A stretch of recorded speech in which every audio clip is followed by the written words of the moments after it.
Drama serial ज़ुल्म के episode में आपने देखा कि शावेज़ ईशा को ढूँढते हुए हॉस्टल पहुँच जाता है पुलिस के साथ और अपनी माँ को लेकर। और वहाँ जाकर उसके फ्रेंड्स के कमरे की तलाशी लेता है और उसकी फ्रेंड उसे इशारा करती है कि वो इसी कमरे में है। जब उसकी अलमारी खोलती है तो असरा अंदर से निकल आती है और वो उसे देखकर काफ़ी ज़्यादा खुश हो जाती है कि शुक्र है तुम सही सलामत हो, तुम्हें कुछ हुआ नहीं। तुम्हें वहाँ से नहीं आना चाहिए था। ईशा उन्हें कहती है कि रीशा ने मुझे इंसल्ट करके निकाला था। तो शावेज़ की माँ उसे कहती है कि तुम्हें उसकी बात नहीं माननी चाहिए थी, तुम्हें कम से कम हमारा इंतज़ार करना चाहिए था। आइंदा तुम ऐसी कोई हरकत नहीं करोगी, तुम मेरी बेटी हो, मैं तुम्हें पता है कितना ज़्यादा तुम्हें लेकर परेशान थी और शावेज़ तो मुझसे भी ज़्यादा परेशान था। शावेज़ अपनी माँ से कहता है कि मैं रीशा से बिल्कुल भी शादी नहीं करूँगा, उसमें तो इंसानियत नाम की कोई चीज़ ही नहीं है। उसे पता भी है कि ईशा का कोई ठिकाना नहीं है, फिर उसे क्या ज़रूरत है ये हरकत करने की। जिस लड़की में इंसानियत ही नहीं है मामा, मैं उसे अपना हमसफ़र नहीं बना सकता।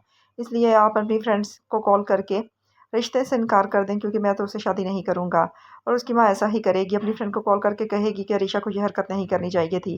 तुम्हें पता है कि तुम्हारी बेटी की ये हरकत की वजह से ईशा की जान जा सकती थी। जलाल पहले ही उसे मारने के लिए ढूँढता फिर रहा है और अगर उसे कुछ हो जाता तो मैं और शावेज़ अपने आप को कभी माफ़ ना करते क्योंकि वो अब हमारी ज़िम्मेदारी है, क्योंकि हमारा उसके अलावा इस दुनिया में अब कोई भी नहीं है। उसकी दोस्त उसे समझाती है कि वो लड़की तुम्हारे बेटे को फँसा रही है और लगता है उसने तुम्हें भी फँसा लिया है, इसीलिए तुम उसकी तरफ़दारी किए जा रही हो।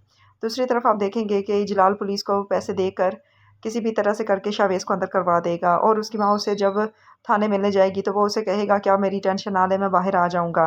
वो परेशान हो जाएगी कि ये सब कैसे हो गया, तो शावेज़ उसे बताएगा कि ये सब जलाल का किया धरा है, लेकिन आप टेंशन ना लें मॉम, सब कुछ ठीक हो जाएगा। दूसरी तरफ वो अपनी माँ को बता देगा कि मैं बाहर आते ही ईशा से शादी कर लूँगा, मैं ईशा से मोहब्बत करता हूँ और ईशा से अच्छी लड़की मुझे नहीं मिल सकती। जिसकी वजह से उसकी माँ कहेगी कि ठीक है बेटा, तुम जैसा चाहोगे।